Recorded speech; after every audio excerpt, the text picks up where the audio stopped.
Gather round, fellow dreamers, for the tale of Beyond the Event Horizon, brought to vivid life by the dream weavers at StoryWave.ai. Engage with our dreams by liking, sharing, and subscribing for a new story every day. Chapter 1: The Spark of Genius. The hum of the cooling systems is a symphony to my ears as I scrutinize the latest iteration of my life's work, a delicate sheet of material that promises to redefine the very fabric of energy consumption. Io7, a name as sterile as the lab it was born in, yet it harbors the potential to ignite the flames of progress. Eli, my lead engineer, a young virtuoso whose brilliance is only matched by his unyielding curiosity, watches over my shoulder with a mix of anticipation and reverence. His tech-augmented glasses, a constant companion, reflect the soft glow of the monitors. "Is it stable?" he asks, voice tinged with the energetic precision that is his signature. I nod, my focus dedicated as I initiate the final sequence. We're about to find out. The silence that follows is pregnant with the gravitas of the moment. My fingers dance across the console, entering commands with the familiarity of a pianist lost in a concerto. The Io7 graphene, nestled within the core of a high-efficiency battery, awaits its trial by fire. Eli leans in closer, the scribbles on his notepad forgotten. "What's the charge capacity reading?" "Beyond what we theorized," I reply, my voice a low rasp, betraying the years spent in toil. The numbers before us are not mere digits. They are harbingers of a future untethered from the tyranny of fossil fuels. Valerie Strickland, the CEO of the rival energy corporation, and a woman whose ambition is matched only by her ruthlessness, would kill to lay her hands on this technology. I can almost feel her piercing blue gaze, always seeking an edge, always hungry for the power that innovation wields. The lab door creaks, an unexpected intrusion. My eyes dart up, meeting those of an unfamiliar face. A young courier, seemingly innocuous, yet the way he surveys the room sets off an alarm in my mind. "Delivery for Ian Cooper," he states, voice devoid of inflection. Eli, still fixated on the readouts, doesn't notice the tension that has crept into my shoulders. "Let him in. It's probably just another part we ordered," he suggests, his goatee twitching with a hint of impatience. As I accept the package, my thoughts are a whirlwind. This breakthrough, the realization of a lifetime's ambition, is a spark that could either illuminate the world or become the kindling for my undoing. The vultures of industry circle ever nearer, their shadows lurking in the periphery of this incandescent moment. Eli breaks the silence, his voice cutting through my contemplation. "Ian, this is it. We've done it. We've actually done it." "Yes, Eli," I reply, allowing a rare smile to breach my contemplative facade. The spark of genius is indeed a fickle flame. But now that it's been lit, let's ensure it becomes a lodestar for the ages. With a newfound resolve, I turn back to my workbench, the crumpled brown paper of the courier's delivery forgotten. The true test of Io7 lies not in its creation, but in safeguarding its future. A future where energy is as boundless as the human spirit, and the only horizon that remains is the one we have yet to reach. Chapter 2: The Io7 Revelation. The podium before me feels like a precipice overlooking a chasm of possibilities. I adjust the microphone, my fingers grazing its cool, metallic surface, and clear my throat. The audience falls silent, a sea of eyes fixed upon me. "Ladies and gentlemen," I begin, my voice measured, trying to transform the gravity of this moment into words. "We stand at the dawn of a new era. An era where energy is not just abundant but clean, efficient, and accessible to all. Io7 is more than a material. It's a promise for a brighter future." A murmur ripples through the crowd, a wave of intrigue tinged with skepticism. From the corner of my eye, I catch Valerie's piercing gaze, her expression unreadable.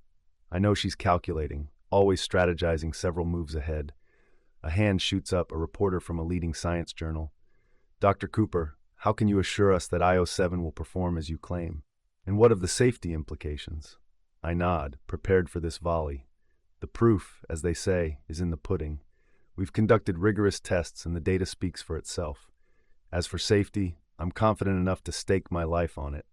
The words have barely left my lips when chaos erupts. A sharp crack shatters the air, an echo bouncing off the walls. Instinctively, my hand goes to my chest, to the Io7 laced vest hidden beneath my shirt, its fibers stronger than any bullet. Eli's eyes meet mine, wide with shock, but I nod to reassure him. The vest has done its job.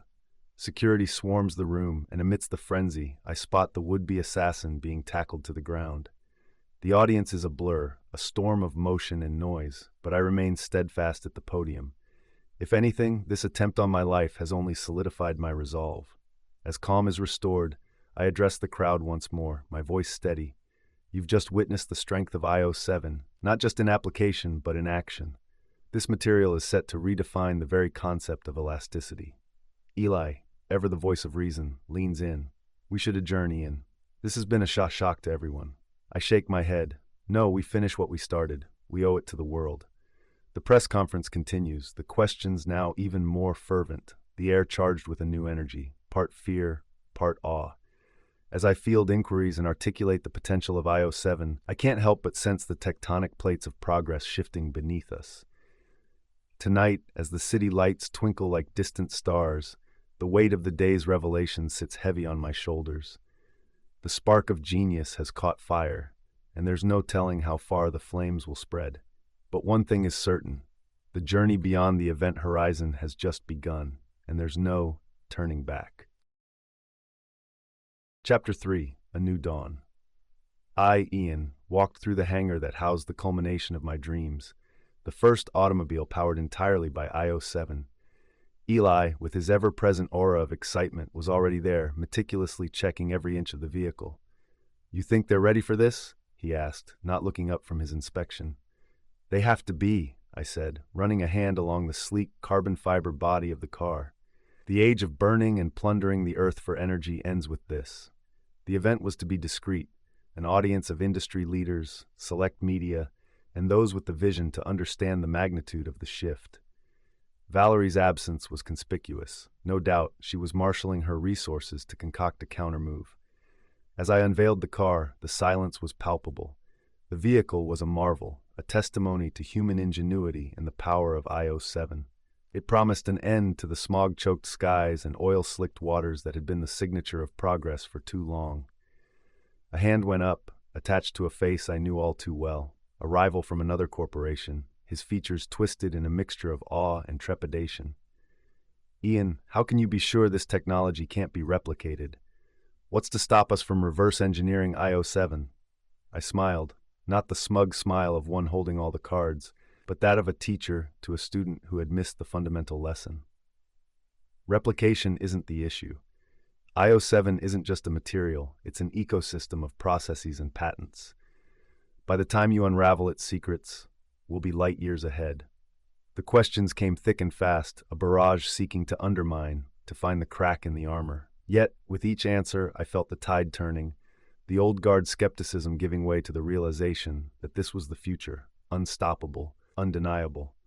Later, as the crowd dispersed, Eli approached, his expression a mixture of elation and concern. "Ian, you realize this is just the beginning, right? There's a target on your back now." I glanced at the Io7-powered car, its contours gleaming in the hangar's artificial light. "I know, but progress isn't about playing it safe. It's about setting a course for the stars and not looking back." Eli nodded, the spark of ambition in his eyes reflecting my own. "Then let's make sure we reach those stars before anyone else even leaves the ground." As night descended and the city's lights flickered on, one by one, I stood at my lab window, gazing out at the world teetering on the edge of tomorrow. The new dawn wasn't just coming, it was already here, and with it the promise of a future where energy was as clean as the conscience of those who harnessed it. Chapter 4, The Backbone of Innovation. Eli, my most astute and adept associate, lingered by the centrifuge, his brow furrowed in concentration. The weight of our endeavor was not lost on him. The knowledge we wielded was potent enough to pivot the axis of the world. "Ian," he began, his voice betraying a rare flicker of uncertainty. "Have you ever feared the breadth of what you've created? That in our pursuit, we've unleashed something far beyond our control?" His question hung in the air, a specter that had haunted the minds of many a pioneer. I paused, setting down my pencil, the graphite leaving a trail of potential on the graph paper. "Every great stride in human history has been shadowed by trepidation," I replied, my gaze meeting his. "But consider this, the fire that warms our hearths is the same that can consume forests. It's not the discovery itself that should cause unease, but how humanity chooses to wield it. Eli nodded, the green of his eyes a clear mirror of his single-mindedness returning. Then we must ensure it's wielded with wisdom. We turned our attention back to the task at hand, the intricate dance of atoms and molecules that formed the crux of my process to mass-produce Io7. The room was aglow with the blue light of the monitors, casting long shadows that seemed to whisper of the secrets they held. The process was a symphony of precision and innovation, a carefully choreographed sequence that coerced carbon into configurations of unprecedented strength and conductivity. As I explained the finer points to Eli, his fingers flew over his tablet, capturing every nuance of the method. It was during these early hours, in the crucible of creation, that my mind often wandered back to the days of tireless research, to the moment when the pieces of the puzzle clicked into place. The eureka moment was not one of fanfare, but of profound, silent revelation. A single, seemingly inconsequential variable in my calculations shifted, and like dominoes, the barriers to mass production toppled. Eli, remember this, I said. The memory's still vivid. Innovation doesn't announce itself with a thunderclap. It's the quiet click of understanding that echoes loudest through the halls of progress. He looked up from his tablet, his expression a blend of admiration and the thirst for knowledge that had always driven him. And to think that click has the power to elevate our entire species. Yes, I affirmed, to harness energy with such efficiency, to weave the fabric of a cleaner world that is the true measure of our success. As the first light of dawn crept through the blinds, casting a lattice of shadows across our workspace, I felt the gravity of our work settle around us. The revolution of Io7 was not just about the transformation of energy, it was about the reshaping of civilization itself. Eli and I worked through the morning, the lab alive with the hum of progress. We were architects of the future, building the backbone of innovation one atom at a time. The world outside remained oblivious to the tectonic shifts occurring within these walls, but soon, very soon, they would feel the tremors of change. Chapter 5, Gridlocked by Graphine. Valerie's attempts to undermine my work had grown more desperate, her influence weaving a web of disinformation that threatened to ensnare the minds of the masses.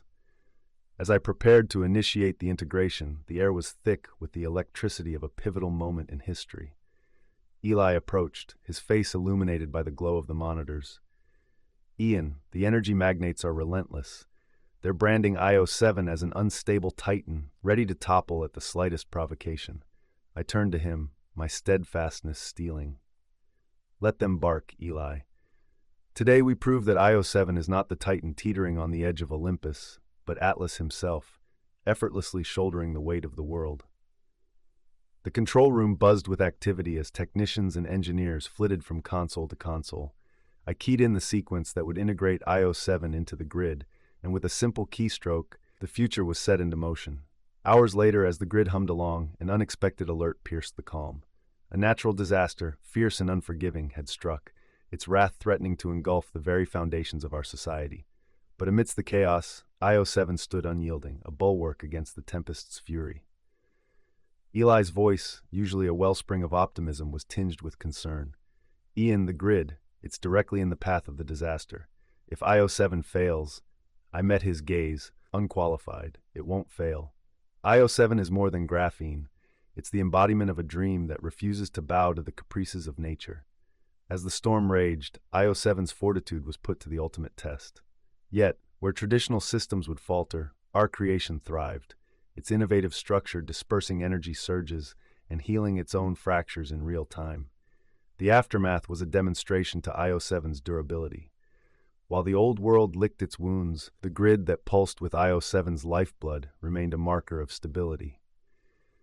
News of the triumph spread, and the smear campaign that once seemed an inexorable tide began to ebb.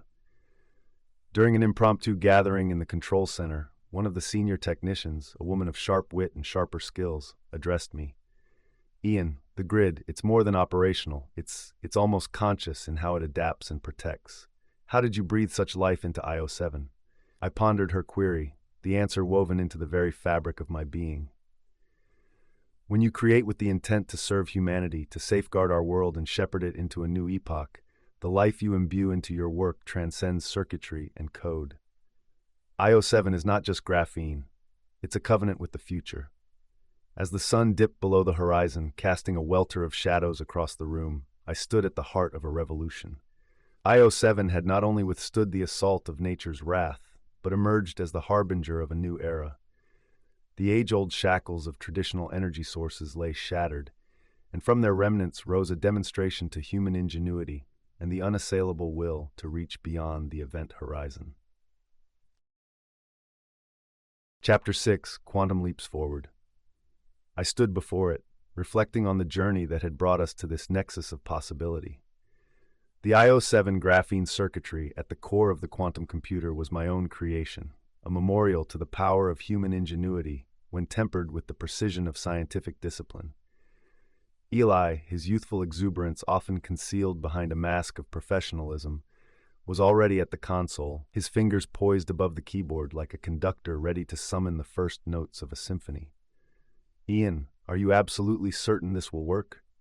The implications are—" He trailed off, the gravity of our endeavor momentarily stealing his words.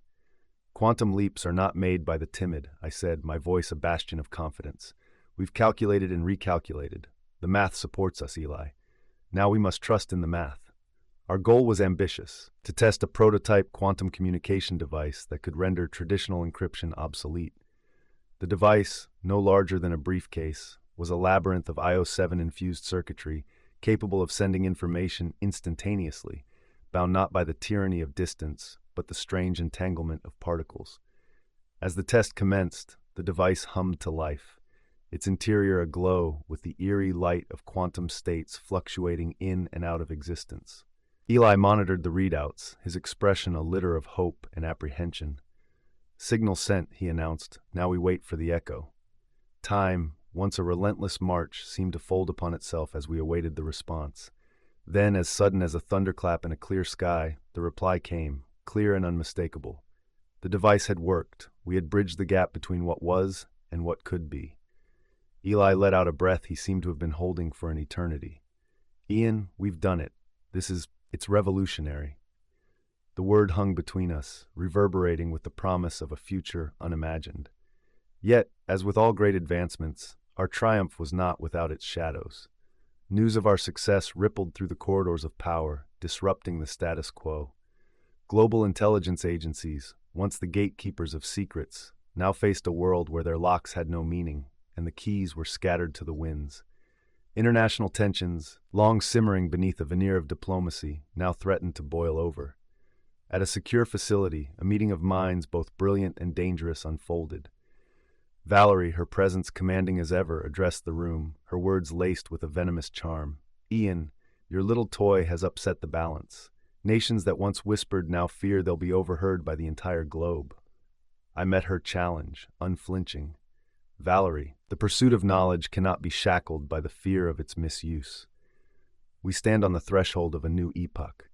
To step back now would be to deny our very nature as explorers, as seekers of truth." The room fell silent, the air thick with contemplation and the unspoken recognition that the world had irrevocably changed. As the conference disbanded, I stood alone, the weight of our accomplishments a mantle upon my shoulders. The quantum leaps forward we had made were not just strides in computing, but in human potential. The Io7 graphene had proved to be the key to unlocking dimensions of computational power that bordered on the mystical. Yet, as with all frontiers, it beckoned with both promise and peril. The path ahead was uncharted, and it was up to us, the stewards of this new technology, to navigate the course with wisdom and foresight. For now, the quantum computer hummed with the silent song of progress, a foretoken of the world to come, a world where the only horizon was the one we dared to dream beyond. Chapter 7: The Io7 Economy. I found myself in the midst of a sprawling tech expo, the air alive with the electric hum of 1,000 devices all singing the praises of Io7. The once futuristic concept of self-sustaining homes was now a tangible reality, with models on display that drew crowds of onlookers marveling at the seamless integration of living space and energy autonomy. Eli, who had become as much a face of this revolution as I, stood beside me, his eyes scanning the throng of attendees. Ian, look at them. They've never seen anything like this. We're not just engineers anymore. We're architects of a new civilization. His words held a weight that resonated deep within my chest. The implications of our work were no longer confined to the theoretical. They were real, palpable, and redefining the boundaries of what was possible. As we navigated the exhibits, a voice cut through the ambient noise, a sharp, incisive tone that I recognized instantly. Valerie, her presence a vortex that seemed to bend the light around her, was addressing a cluster of industry leaders. The Io7 economy is a tidal wave that's poised to wash away the old world, she declared, her piercing blue eyes scanning the faces before her. But let's not forget the millions who will be left adrift by this sea change. Industries will crumble, jobs will vanish. How does our esteemed Ian plan to address the fallout? Her challenge was a blade drawn in the open, and all eyes turned to me. I took a measured breath before responding, knowing that the weight of my words would tip the scales one way or another. Change, by its very nature, is disruptive, I began, my voice a calm beacon in the storm of uncertainty. But it is also the catalyst for evolution. We must embrace the Io7 economy, not as a destroyer of worlds, but as a builder of new ones. We will create more than we displace, and the industries that fall will give rise to others that soar. Murmurs of contemplation rose from the crowd, a chorus of minds wrestling with the duality of creation and destruction. A young entrepreneur, her gaze alight with the fire of ambition, stepped forward. Mr. Cooper, we've seen the potential of Io7 in our homes, our cars, our cities. But what of the human element? How do we ensure that society keeps pace with the technology? I regarded her, the future reflected in her eager stance. By investing in our greatest resource, the ingenuity and adaptability of people, education, retraining, a shift in our perception of what work means in an Io7 world, we will not leave a single soul behind on our journey to the stars. The dialogue continued, a litter of voices weaving the narrative of a world in flux. And as the sun set on the city, casting long shadows between the spires of glass and steel, I stood firm in the belief that the Io7 economy was more than a new chapter in human history. It was the embodiment of our collective dream, a testament to our unyielding pursuit of excellence, and a beacon guiding us to a future where the home was a sanctuary, the car was a companion, and the city was a symphony of sustainable life. The Io7 economy was not a looming specter of upheaval, but the foundation upon which we would build a society that could reach beyond the event horizon, where the only limit was the breadth of our dreams. Chapter 8, Quantum Communications. Eli, his reflection in the glass a ghostly sentinel amidst the flickering lights, turned to me, his voice a low murmur lost in the vastness of our undertaking. Ian, this is it. The first transcontinental call over the quantum network. Are you ready to witness history? I nodded, my gaze fixed on the constellation of servers, their lights blinking in a rhythm that spelled out the promise of a world connected by unbreakable bonds. Let's do it. Let's show them a world where privacy is no longer a commodity, but a guarantee. With a deft motion, Eli initiated the call. The air crackled with the electricity of anticipation, and then, as though the universe itself had exhaled, the voice of our colleague in Tokyo filled the room, clear and crisp as if he were with us in that very space. Congratulations, Ian, Eli. The clarity is impeccable. It's as though you're right here, came the voice, a colloquy to the marvel we had created. Eli's eyes met mine, a silent conversation passing between us.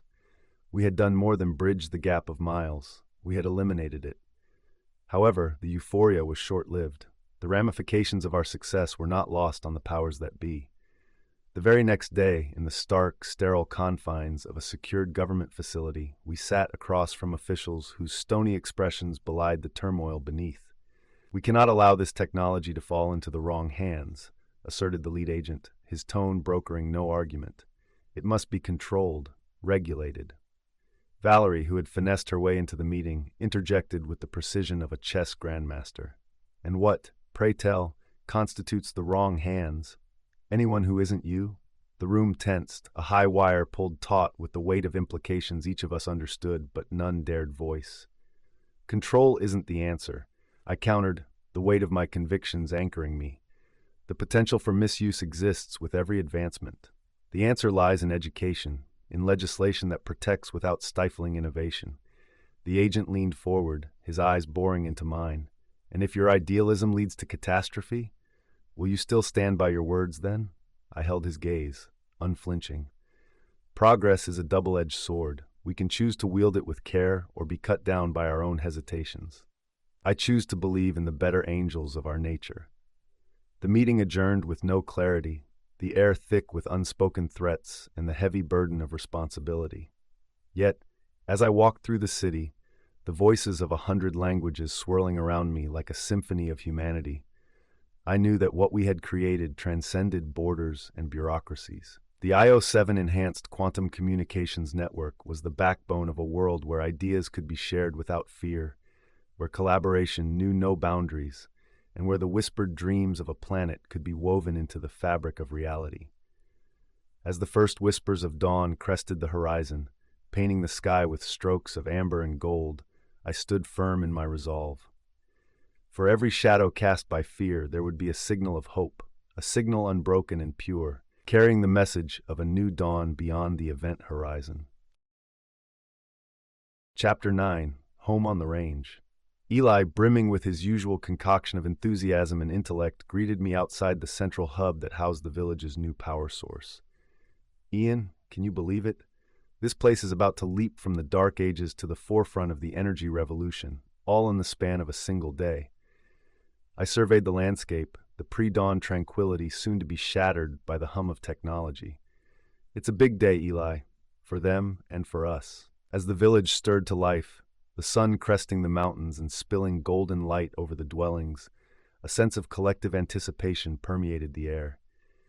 Villagers emerged from their homes, eyes wide at the sight of the Io7 equipment that had been installed with quiet efficiency in the dead of night. The mayor, a woman of stern countenance and sharp wit, approached with a mixture of wariness and awe. "Mr. Cooper, I've heard tales of your Io7, but to see it here, in our own backyard, it's almost beyond belief." I smiled, understanding the weight of the moment for her and her people. "Today, your village becomes a illuminator for what's possible, Mayor. Energy independence, sustainability, a brighter future, it all starts here." She nodded, her gaze lingering on the compact, unobtrusive units that would power her village. "And what of the energy conglomerates? They won't take kindly to being rendered obsolete." Eli chimed in, his voice steady. "Let them come with their lawyers and their scare tactics. We have the law, the science, and the people on our side." The conversation was cut short by the arrival of a legal envoy from the legacy energy providers, their suits as dark as the intentions behind their visit. "Mr. Cooper," the lead lawyer began, his voice as smooth as oiled machinery, "you're aware that your actions here violate several regulatory statutes. We're here to shut you down." I faced him, my single-mindedness an unbreakable shield. "Your statutes are as outdated as your energy sources. We've done our due diligence. Every I has been dotted, every T crossed. Your move, counselor." The standoff was palpable, the air crackling with the undercurrent of a battle for the ages. Yet, as the sun climbed higher, casting the village in its warm embrace, the power units blinked to life. One by one, homes and businesses glowed with the promise of the new day.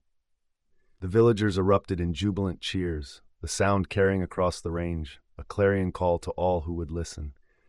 The legal team, deflated and outmaneuvered, retreated to their vehicles, their departure as silent as their arrival. Eli and I watched them go, the weight of our victory as profound as the silence that followed. "Ian," he said after a moment, "today we lit more than lights. We sparked hope." I nodded, the sight of the electrified village a panorama of potential realized. And hope, Eli, is the one resource that can never be depleted. It's the fuel that will power us beyond the event horizon. As the journey of the day drew to a close, the village aglow with the fruits of our labor, I knew that this was but one of many battles we would face. Yet the sight of children playing in the illuminated dusk, their laughter ringing through the crisp air, was a reminder that the fight was worth every drop of sweat, every sleepless night.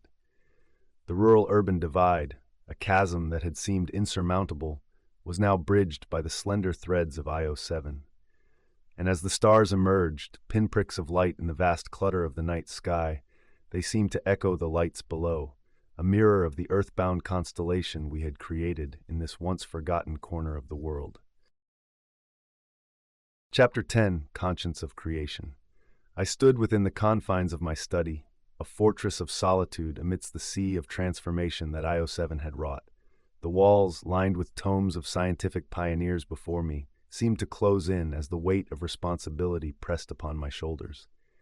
Eli, whose brilliance had been the keystone of Io7's ascent, entered with a gait that betrayed an inner turmoil. His usual light of curiosity had dimmed, his countenance shadowed by the gravity of his discovery.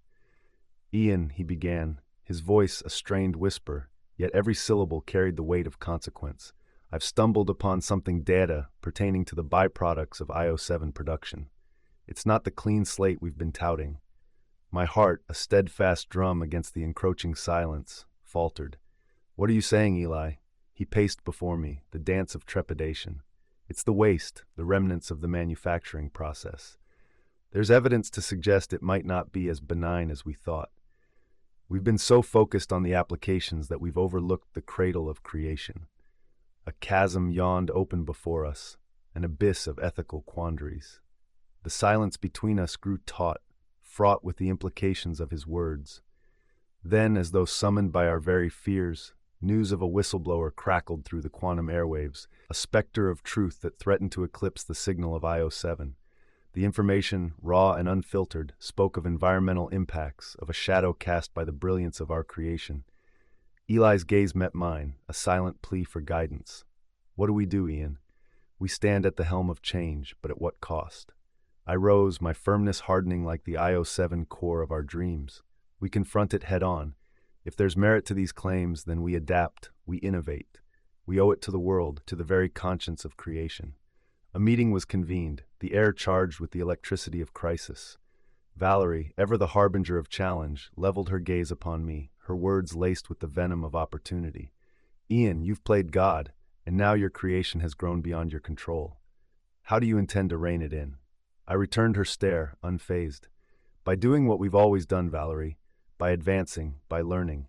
If there is a flaw, we will fix it." The room, a crucible of stakeholders and skeptics, erupted into a blare of debate. Facts and figures, projections and prognostications, they all swirled together in a maelstrom of potential futures. But amidst the tumult, one voice rose, clear and tenacious. It was Eli, his conviction a signal amidst the fog of uncertainty. "We are the architects of our destiny," he proclaimed, his words slicing through the din.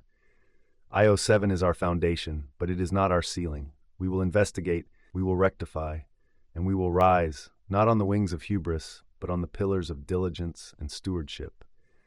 The assembly, once a fractured scramble of agendas, coalesced around the vision Eli had laid bare. The path would not be without its trials, but the journey was ours to shape. As the congregation dispersed, a renewed sense of purpose coursing through the veins of our collective endeavor, I reflected on the day's revelations.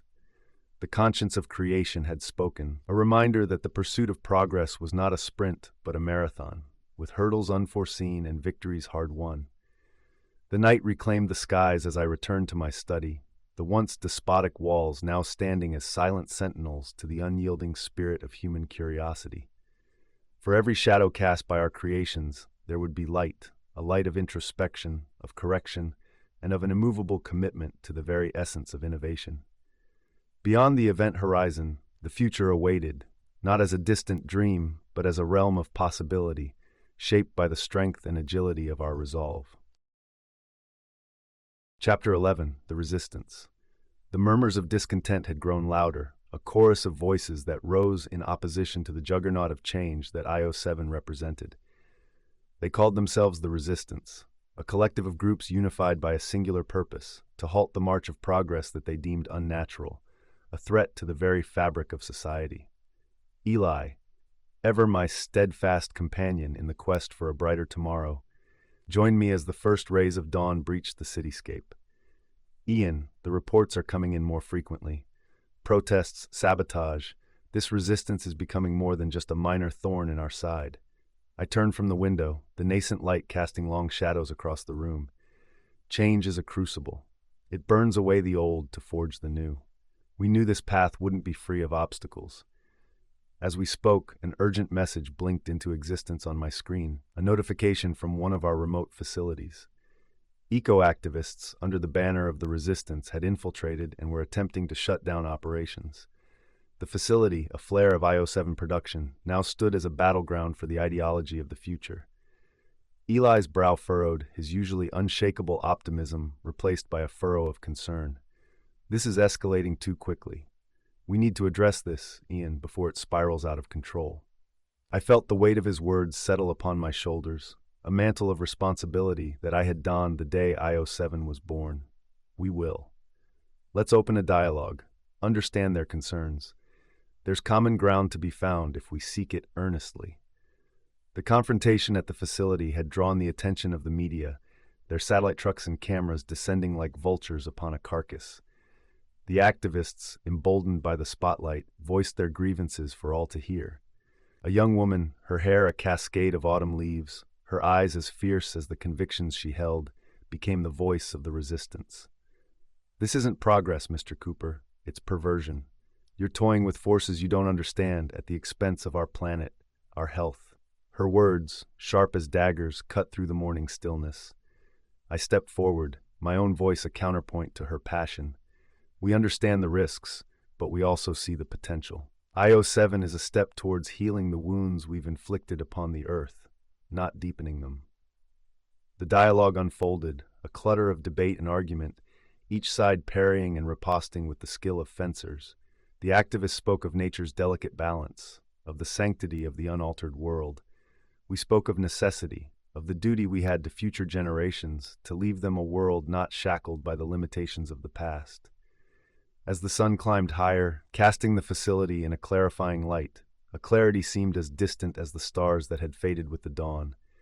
Yet in the exchange of ideas, a spark of understanding began to flicker. The resistance, for all their fervor, were not blind to the benefits Io7 could bring. They simply feared the cost. Eli, I murmured, as the crowd dispersed, the tension dissipating like mist in the morning sun, we need to be better. Better at communicating the why, not just the what.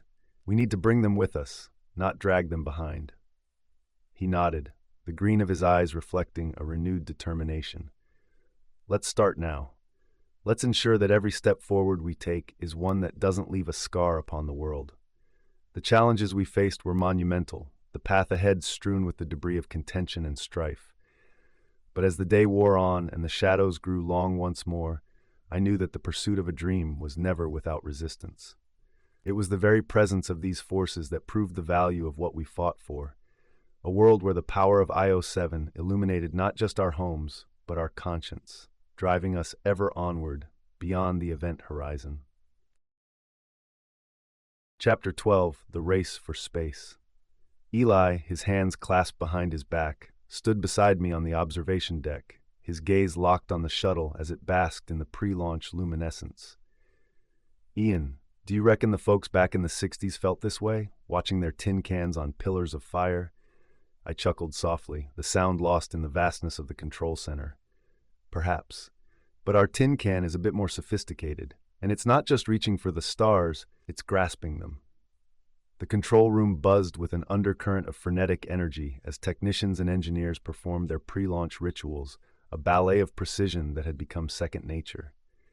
The launch sequence, a symphony of technological prowess, commenced without fanfare, the digital countdown a quiet herald of the epoch to come. Valerie, her silhouette sharp against the control room's glow, approached, her stride deliberate. Ian, you've outdone yourself. But don't think for a moment that this is anything but the starting gun of a race you have no hope of winning. Her words, laced with the venom of corporate rivalry, could not dampen the moment. This race, Valerie, is one for all humanity, and it's not about who wins, it's about what we discover along the way. Her response was a smirk, the kind that spoke of strategies yet to unfold.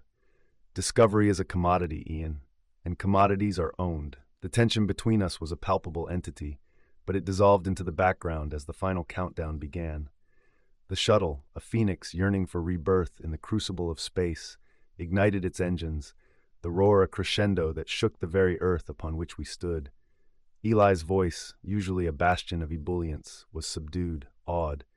"There she goes, Ian, our chariot to the stars."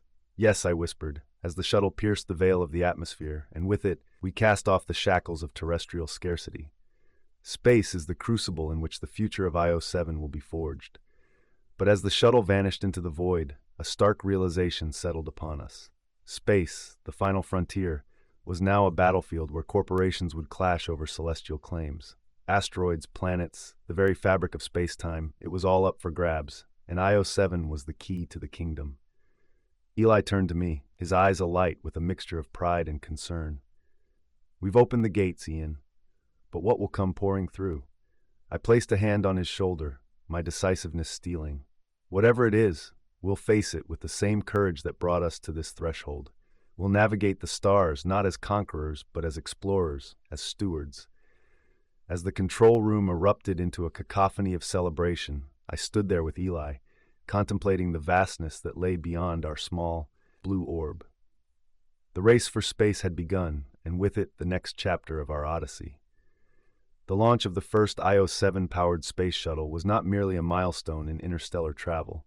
It was a navigation light, calling to the intrepid, the dreamers, the visionaries. And as we turned our eyes to the cosmos, we knew that the horizon had never been closer, nor the universe more within our grasp. Chapter 13, Assault on the Future. Eli, perched on the edge of the table, his fingers drumming an anxious rhythm against the metal surface, broke the silence that had settled between us. "Ian, we've been through every simulation, every possible outcome. But this is no controlled experiment. The law is a fickle beast." I turned from the window, the cityscape beyond now just a blur of ambition and steel. "You're right. But the law, like any system, operates on principles. We adhere to those, stand by our patents, our research, and will navigate this storm."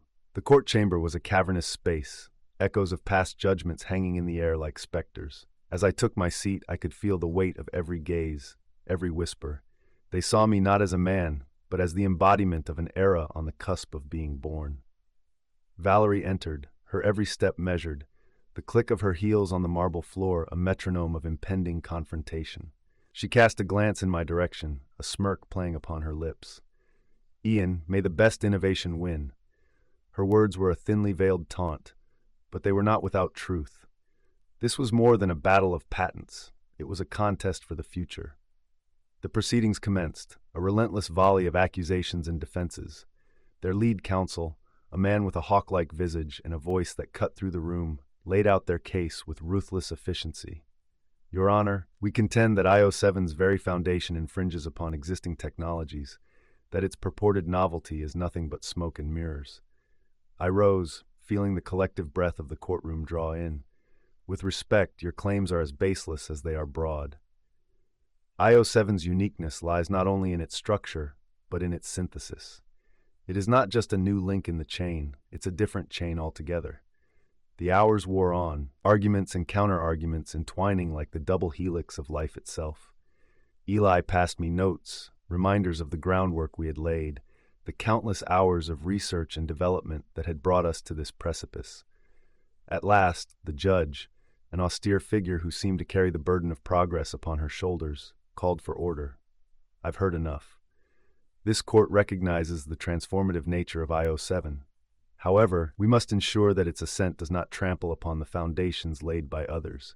I will reserve judgment until all evidence has been thoroughly reviewed."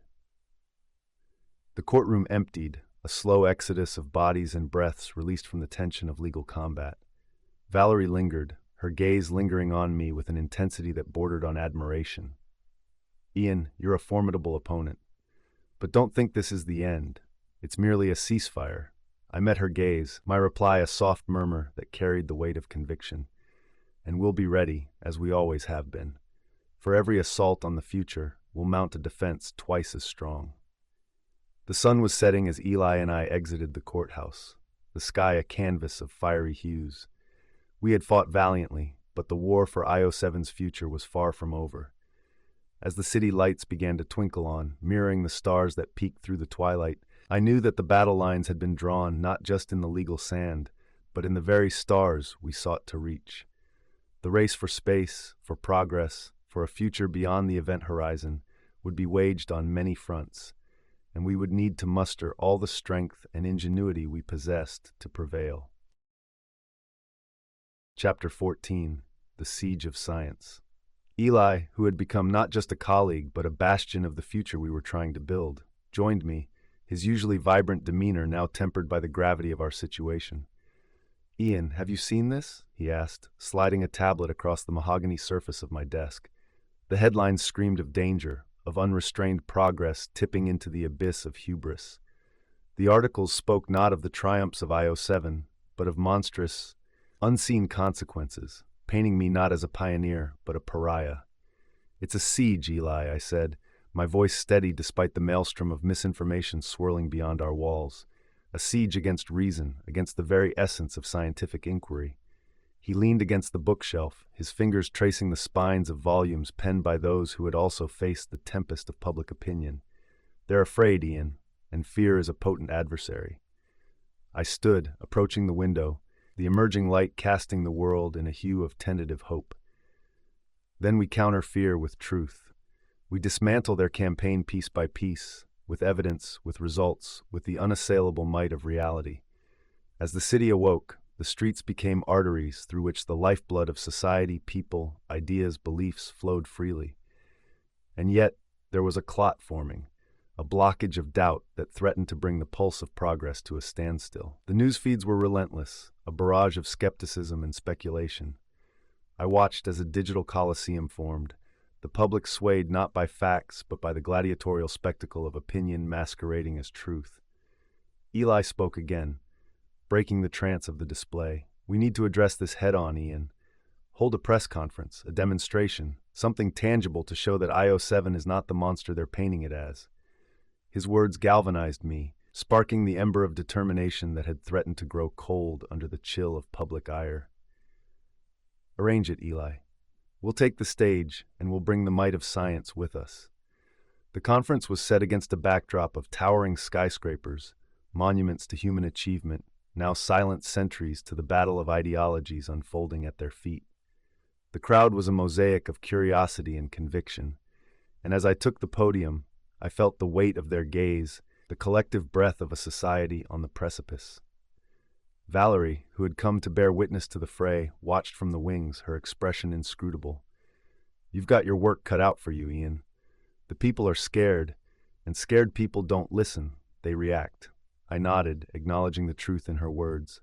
"Then we must be louder than their fear, Valerie. We must be the torch that cuts through the fog." As I spoke, detailing the rigorous testing, the safety protocols, the global benefits of Io7, I could see the tide begin to turn. The faces in the crowd softened, the rigidity of their reservations giving way to the possibility of understanding. The siege of science, wrought by the engines of disinformation, was beginning to crumble, its foundations eroded by the relentless waters of truth. And as the sun reached its zenith, bathing the city in a light that seemed to cleanse the very air, I knew that this was but one skirmish in a war that would rage on. But for now, the forces of fear had been held at bay, and the future, our future, still beckoned from beyond the event horizon. Chapter 15: The Turning Tide.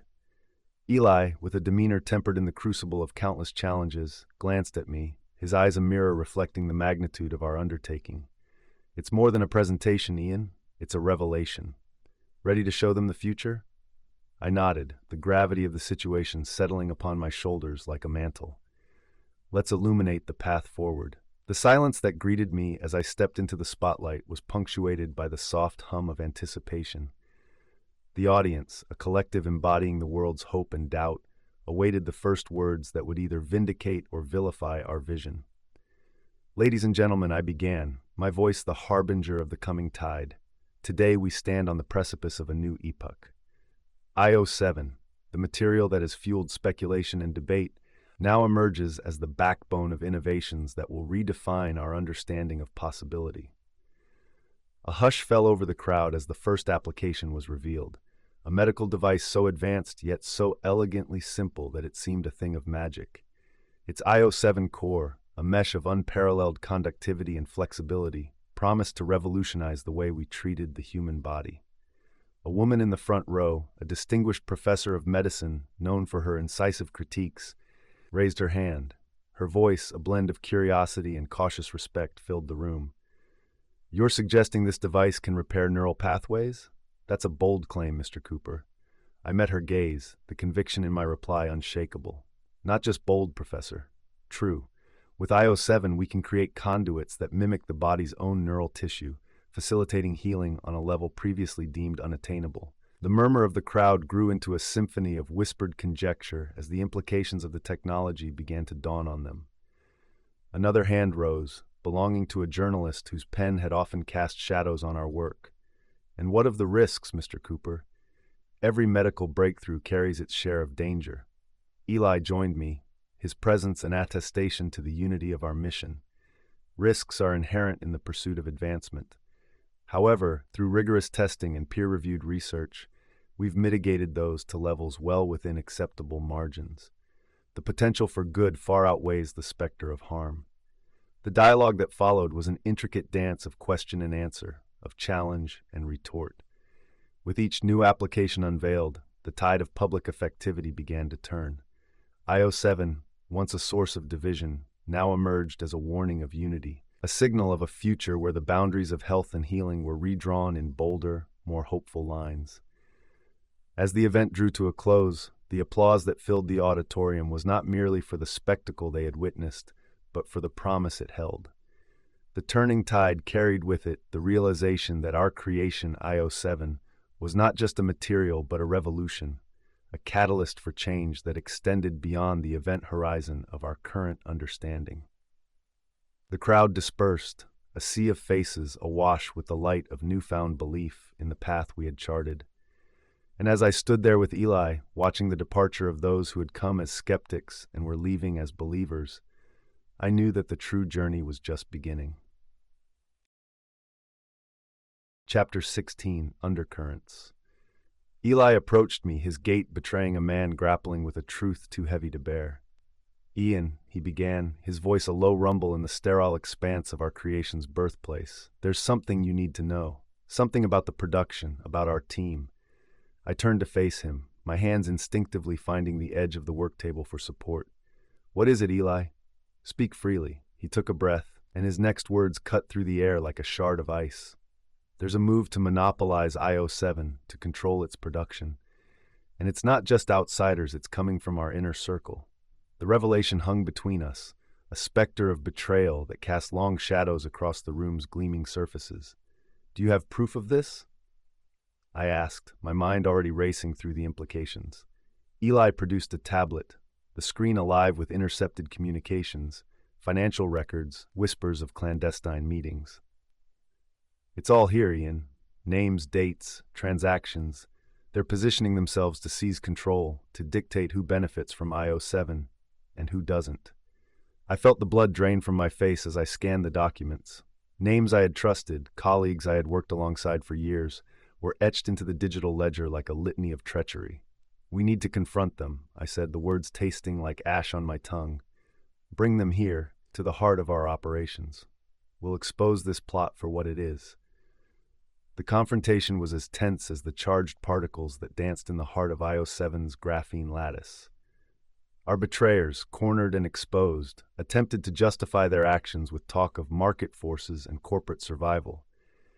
"You don't understand, Ian," one of them, Jacobs, a man whose ambition had always run like a subterranean river beneath a calm exterior, tried to explain. "Io7 is bigger than any of us. It needs to be controlled, or it will control us." I stood, my height suddenly seeming to tower over the room, my determination as unyielding as the material we had birthed. "You speak of control, but I hear fear. Io7 was never meant to be shackled by greed or power. It's a vessel of progress, a torch for a future where energy is the right of all, not the privilege of a few." The room fell silent, the only sound the quiet thrum of the machinery, the heartbeat of a dream that was now under siege. Eli stood by my side, his loyalty a steadfast flame in the gathering darkness. "Then what's your plan, Ian?" Valerie's voice sliced through the tension, her presence a reminder of the delicate balance between ambition and ethics. I met her gaze, my reply firm and single-minded. We go public. We shine a light so bright that these shadows have nowhere to hide. We remind the world of the promise of Io7, and we purge this darkness from our midst. The conspirators were escorted from the lab, their futures uncertain. But as I looked out over the city, the skyline a jagged EKG of human endeavor, I knew that the real battle had only just begun. The undercurrents of greed and fear would continue to challenge us, but they would not define us. For every attempt to subvert the course of progress, there would be a countermeasure, a reaffirmation of our mission to shepherd humanity beyond the event horizon, to a future where Io7 was a testament to our highest aspirations, not our basest instincts. Chapter 17, The Fabric of Reality. Eli busied himself with the calibration of a device so intricate, its purpose was unfathomable to any but the most erudite of minds. "Ian," he called out, his voice barely rising above the symphony of electronic whirs and beeps, "the Io7 matrix is stabilized. We're ready to test the limits of what's possible." I approached, my gaze locked on the shimmering sheet of Io7, a material that had become the fulcrum of our very existence. "Initiate the sequence, Eli. Today we either make history or become a cautionary tale." As the sequence began, the lab transformed into a cathedral of light and sound. The Io7 matrix, suspended at the core of the apparatus, began to resonate, its vibrations syncing with the frequency of the universe itself. Suddenly, the room was bathed in an ethereal glow as the matrix rippled, bending the very fabric of reality around it. "Ian, look at this," Eli whispered. His usual composure surrendered to awe. "The readings are off the charts. We're tapping into something beyond." I stepped closer, my eyes fixed on the phenomenon before us. "We've breached the veil, Eli. The limitations of our understanding are unraveling before our very eyes." Our excitement was palpable, a tangible force that seemed to fuel the Io7's dance with the cosmos. But amidst the triumph, a voice of pragmatism broke through. Valerie, ever the embodiment of corporate strategy, emerged from the throng of monitors with a frown etching her features. "Ian, are you certain this is wise? You're playing with forces that we can't predict, let alone control." I turned to face her, the Io7's glow casting otherworldly shadows across my face. "Valerie, with all due respect, progress is not about certainty. It's about pushing beyond the boundaries of safety into the realms of the unknown."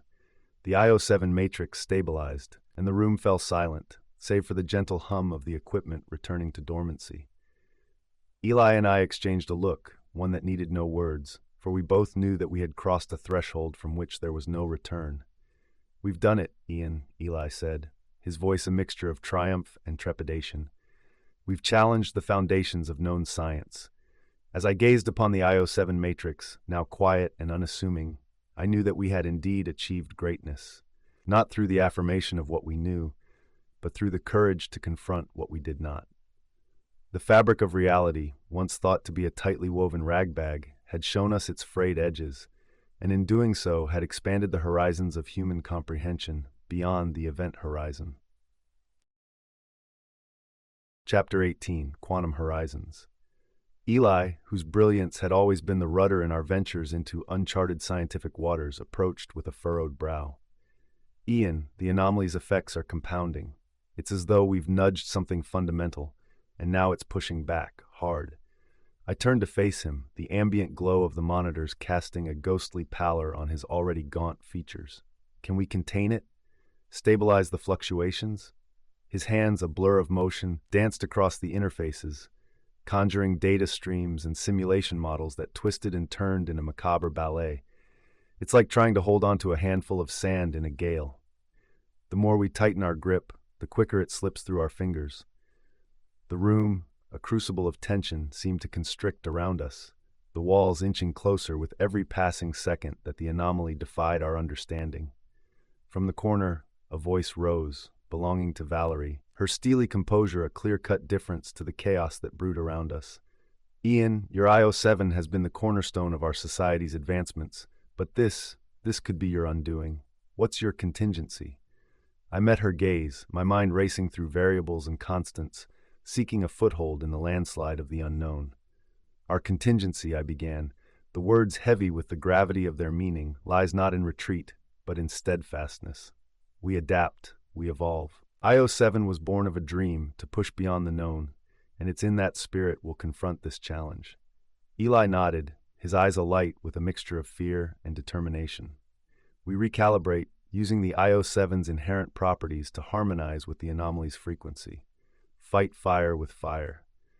The control room became a theater of war, our battleground not one of physical might, but of intellect and ingenuity. As the anomaly pulsed like a dark heart at the epicenter of our reality, we wove a counter-rhythm with Io7, a symphony designed to mend the tear in the quantum fabric.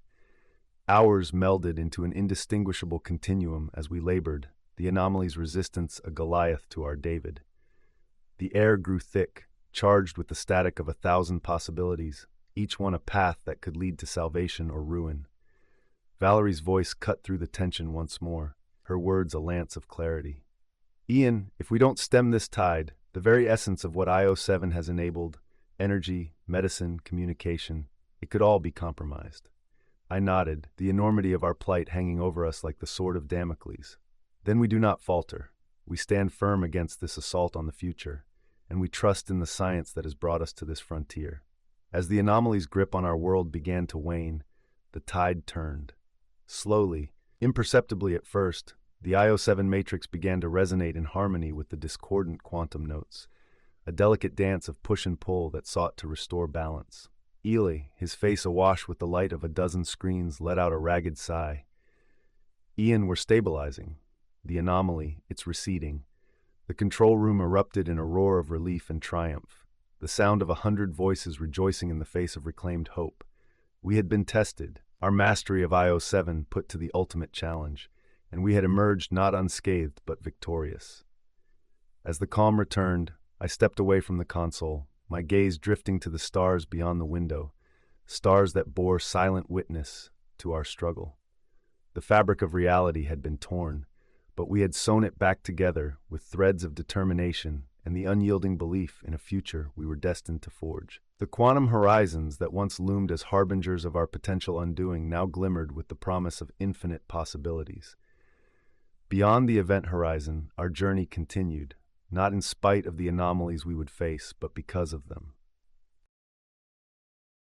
Chapter 19, The Event Horizon. Eli, my trusted confidant and the sharpest mind I had the privilege to work alongside, paced before the main console, his fingers dancing across the keys with an urgency that betrayed the calm he projected. Ian, we've refined the Io7 matrix to resonate at a counter-frequency to the anomaly. But this is uncharted territory. If our calculations are even a fraction off, his voice trailed off, lost amidst the hum of the machines that stood like sentinels around us. I clasped his shoulder, a silent gesture of solidarity. Eli, we faced the abyss before and stood firm. We'll do so again. Begin the sequence. As the Io7 matrix powered up, its luminescent glow filled the lab, casting long spectral shadows that danced upon the walls. Outside, a hushed world watched through the lens of countless devices, the collective breath of humanity held in anxious anticipation. Valerie, ever the enigma, her presence a constant throughout the trials we faced, stood at the observation deck. Her voice, usually so commanding, carried a note of reverence as she spoke. Ian, this is it, the moment of truth. The world's watching, and history's pen is poised. The Io7 matrix reached its zenith, a pulsating heart at the center of a web of technology that spanned the globe. And then, with a silent command, I unleashed it. The energy surged forth, a torrent of power that coursed through the veins of the world's grids, a defibrillator seeking to jumpstart the failing heartbeat of civilization. Eli monitored the readouts, his eyes scanning the streams of data that flowed in like the tides of fate. Power levels are holding. The anomaly's resonance is diminishing. Ian, it's working. The words were a sweet symphony to my ears, the first notes of victory in a battle that had raged in the shadows of theory and experimentation. I watched as the anomaly, that tear in the fabric of our reality, began to stitch itself closed, the Io7 matrix guiding the needle with unerring precision. The lab erupted in a blare of cheers and applause, the sound of triumph in the face of oblivion. Yet, amidst the celebration, a voice of caution whispered in the back of my mind, a reminder that this victory was but a temporary reprieve in our eternal vigil against the unknown. As the glow of the Io7 matrix faded and the skies cleared, revealing the infinite expanse of the cosmos, I stood with Eli and Valerie, gazing into the heavens. "We've turned the tide," I said, my voice carrying the weight of the ordeal we had overcome. "But the event horizon remains, a boundary beyond which lies the unexplored, the unfathomable." Eli nodded, a smile breaking through the exhaustion that lined his face. "And we'll be there, Ian, ready to face whatever mysteries it holds, together." The world, once teetering on the brink of catastrophe, found a new dawn, its faith in Io7 and in us renewed. We had stood at the precipice, at the very edge of the event horizon, and had pulled reality back from the void. As the stars twinkled above, I knew that our journey was far from over. The event horizon had been a trial, a test of our resoluteness and ingenuity, but beyond it lay the true test, the unending quest for knowledge and the relentless pursuit of the next horizon. Chapter 20, Graphene Rebirth. Eli entered, his silhouette framed by the doorway, a messenger of the new day. "Ian, it's over. The crisis has passed. The world breathes easier because of what you've created," he declared, a note of reverence in his voice. I turned to face him, the gravity of his words sinking in. It was a collective effort, Eli. Io7 may have been my brainchild, but it was nurtured by the hands of many. The conversation was interrupted by the arrival of Valerie, her usual poised self now bearing the strain of recent events. "Ian," she said, her tone sharp as ever, "the board is in an uproar. Your little stunt with the anomaly has left everyone reeling." Her words carried the sting of accusation, but beneath it, I sensed a begrudging respect. "Valerie, what we did was necessary. Io7 has proven its worth, not just as a source of energy, but as a guardian against the unknown." She crossed the room with measured steps, her eyes locked on mine. "And yet, your guardian has exposed my machinations, as you call them. You've left me little room to maneuver." I regarded her coolly, aware that the chess game we had played was reaching its endgame. Perhaps it's time for a new strategy, one that aligns with the future rather than resisting it. Eli watched our exchange, the air thick with the unspoken understanding that the dynamics of power were shifting, aligning with a vision that transcended personal gain. Valerie sighed, a rare moment of vulnerability flashing across her features. "Ian, your vision for Io7, it's ambitious, idealistic even. But where does that leave us, the ones who've always played the game by different rules?" The silence that followed was poignant, filled with the echoes of 1,000 decisions, each one a step on the path to this juncture. "It leaves us with a choice, Valerie, to cling to the old ways or to embrace the new world that Io7 has ushered in." Eli broke the quiet, his voice a catalyst for the change that hung in the balance. "We've been given a second chance, all of us. Io7 is the rebirth, not just of energy, but of our conscience. We can redefine what it means to lead, to innovate." Valerie's gaze softened, and she turned to the window, watching the city awaken. "Perhaps you're right. Perhaps it's time I stepped into the light of this new era." As the day unfolded, the sense of a page being turned was palpable. The Io7 technology, once a foretoken of division, had become the cornerstone of unity, its potential to reshape society now undeniable. The graphene rebirth was more than a revival of material. It was a renaissance of the spirit of innovation. And as I, Ian, stood with Eli and Valerie, watching the horizon expand before us, I knew that the true power of Io7 lay not in its atomic bonds, but in its ability to forge bonds between us all. We had weathered the storm, and now the calm that followed was not one of inaction, but of potent, purposeful strides toward a future where the boundaries of what was possible were limited only by the scope of our dreams.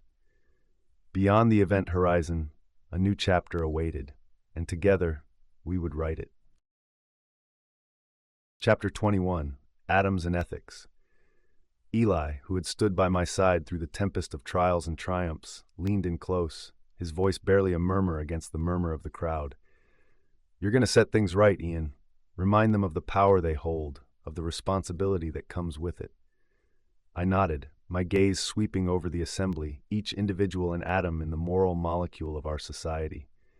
"It's about more than reminding, Eli. It's about guiding, about stewarding the power we've unleashed." The moment arrived, the sea of anticipation stilled as I took the stage. The lights dimmed, casting a solemn glow over the podium. I cleared my throat, and when I spoke, my voice resonated with the gravity of the moment. Ladies and gentlemen, we stand at the threshold of a new era. Io7 has given us the keys to unlock the infinite potential of energy, medicine, and more. But with this power comes a profound responsibility to use it wisely, ethically, for the greater good of all humankind. A hushed acknowledgement rippled through the crowd. I continued, the fabric of our society is woven from the threads of our choices, choices that now hold the weight of worlds yet to be born. From the front row, a voice rose, the timbre rich with the authority of experience. It was Dr. Helena Voss, a leading ethicist. Mr. Cooper, you've given us a tool of unimaginable power. How do we ensure it doesn't become a weapon of unimaginable destruction? I met her gaze, recognizing the importance of her question. Dr. Voss, we ensure it through vigilance, through education. We must ingrain the ethics of Io7's use into the very fabric of our institutions, our policies, our lives. A young scientist in the audience stood, her demeanor as sturdy as the firmness in her eyes. But what of human nature, Mr. Cooper? History tells us that every technological advance is met with equal parts wonder and warfare. Eli, his presence a reassuring constant, replied before I could. That's the challenge we face, isn't it? To break the cycle, to redefine human nature itself through the choices we make now. Valerie, her silhouette a rigid edge against the auditorium's backdrop, called out. And what of the Io7 monopoly that threatened to take hold? How do we prevent such concentrations of power in the future? Her question, sharp as ever, was a reminder of the battles fought, of the ever-present danger of greed overshadowing benevolence. By ensuring transparency, by decentralizing control, by putting Io7 in the hands of the many, not the few, I answered, my voice a clarion call in the quiet. The dialogue that unfolded was a ragbag of fears, hopes, and aspirations, a communal reckoning with the gift and curse of our own ingenuity. As the event drew to a close, and the curtain fell on the collective contemplation of atoms and ethics, I knew that our work had only just begun. The world was watching, waiting to see the path we would chart. And as I left the stage, Eli at my side, I knew that the true power of Io7 wasn't in the energy it unleashed or the miracles it wrought, but in the unity it could foster among all of us. As we stood together, gazing into the vast expanse that lay beyond the event horizon. Chapter 22, Pioneers of the New Frontier. Eli, my fellow architect of the future, stood at my side, his green eyes surveying the Institute's grounds. This place, Ian, it's more than bricks and mortar. It's a crucible for the forging of tomorrow. I nodded, the temperament echoing my own. It's a beamer, Eli, one that will guide the way for those who seek to explore and discover, without losing sight of the responsibility such power entails. A voice interrupted our reverie, a welcome sound in the cool morning air. Valerie joined us, her sharp features softening as she took in the view. I must admit, Ian, this is impressive, a testament to what Io7 can truly accomplish when wielded with foresight. The dialogue between us, once fraught with tension, now flowed with the ease of shared understanding. It's a new beginning, I said. One where the energy that lights our cities and the medicine that heals our people are but the first steps on a journey of discovery that stretches to the stars and beyond. Valerie's gaze flickered to the Institute's central building, its design a harmonious blend of form and function. And what of the challenges we've faced? The ethical dilemmas, the conflicts of interest? Eli answered, his voice firm. They are the very reason this institute exists. To delve into the unknown while anchored by our moral compass, ensuring that each leap forward is taken with deliberate steps. The conversation carried us down the hill, each step a stride towards the future as we approached the institute's grand entrance. A crowd had gathered, a microcosm of the world at large, waiting to witness the inauguration of a new epoch. As I took the podium, the murmuring of the crowd subsided, and I began to speak. Today, we stand as pioneers on the threshold of the new frontier. The Cooper Institute is more than a center of research. It is a promise that our pursuit of knowledge will be guided by the ethical implications of our discoveries. The assembly listened, rapt, as I spoke of the Io7's potential to unlock the secrets of the universe, to propel us into an age of endless exploration. But with each step into the unknown, we must remember that we are not just scientists, explorers, or innovators. We are guardians of the future, stewards of the fragile balance that sustains life on our precious planet. Valerie stepped forward, her contribution a bridge between corporate interests and our newfound ethos. The Io7 has changed the world, but it is our responsibility to ensure that change is for the betterment of all. The Institute will serve as a colloquy to our commitment to use this power wisely. The event concluded with the unveiling of the Institute's emblem, a symbol that encapsulated the essence of our mission. The crowd dispersed, leaving behind a sense of unity and purpose that transcended the Institute's physical boundaries. As the day waned and the first stars of evening made their presence known, Eli, Valerie, and I stood together once more.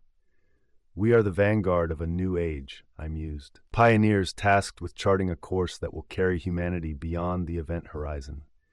And with that, the Cooper Institute for Ethical Scientific Advancement opened its doors to the world. A world eager to embrace the dawn of an era where Io7 was not just the catalyst for change, but the foundation for a future built on the cornerstone of responsibility and wonder. Chapter 23, Beyond the Event Horizon. Eli, his face etched with the lines of countless hours spent perfecting the technology that would carry our hopes into the stars, approached with a solemn nod. Ian, everything's set. The probe's ready. It's hard to believe this is the fruit of our life's work. I clasped his hand in mine, the grip speaking volumes of the camaraderie and trials we had weathered. Eli, my old friend, our work has been a lighthouse, guiding the way for this moment. But this is only the beginning. The murmurs of the gathered crowd swelled into a reverent hush as the countdown commenced. Valerie, her presence a constant throughout the tempests of innovation and contention, stood beside us. Her voice, uncharacteristically gentle, broke the silence. Ian, you're stepping away at the pinnacle of our achievement. Do you think the world's ready for what comes next? The question hung in the air, mingling with the staccato beats of the countdown. Humanity is never truly ready for the leaps it must take, Valerie. But that's the beauty of our species. We leap regardless, and we learn to soar on the way down. Eli chuckled softly, a sound that carried a tinge of nostalgia and pride. You always had a way with words, Ian.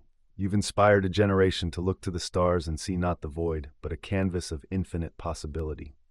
As the final seconds ticked away, the roar of the engines ignited, a crescendo of our collective aspirations. The probe surged forward, a lance thrown into the heart of the unknown, and with it, a part of each of us reached for the heavens. The control room erupted in applause, a symphony of relief and exultation, but my eyes remained fixed on the shrinking speck of light that was the probe, our emissary to the cosmos. Valerie's hand found my shoulder, a gesture of camaraderie that had once been unthinkable. Ian, we've crossed the event horizon, thanks to you. The future's unwritten, and it's ours to pen. I turned to her, the probe now just a star among stars. The future is indeed unwritten, and it's not mine nor yours, but theirs, the dreamers, the thinkers, the relentless seekers of truth. The crowd began to disperse, their voices a shuffle of excitement and wonder, leaving Eli, Valerie, and me in the quiet aftermath of history made manifest. Eli leaned in, his eyes reflecting the distant cosmos. So what now, Ian? What's beyond the event horizon for you? A smile tugged at the corner of my lips as I pondered his query. Now I retire to my study, to my books and my thoughts. There's knowledge yet to be discovered and young minds to ignite with the spark of curiosity. My journey doesn't end here. It changes course. With a final glance at the stars, I turned from the control room, the journey of Io7 and the probe closing with a soft but resolute click. Beyond lay untold stories, unwritten chapters, and undreamt dreams, all waiting for the touch of human ingenuity to bring them to life.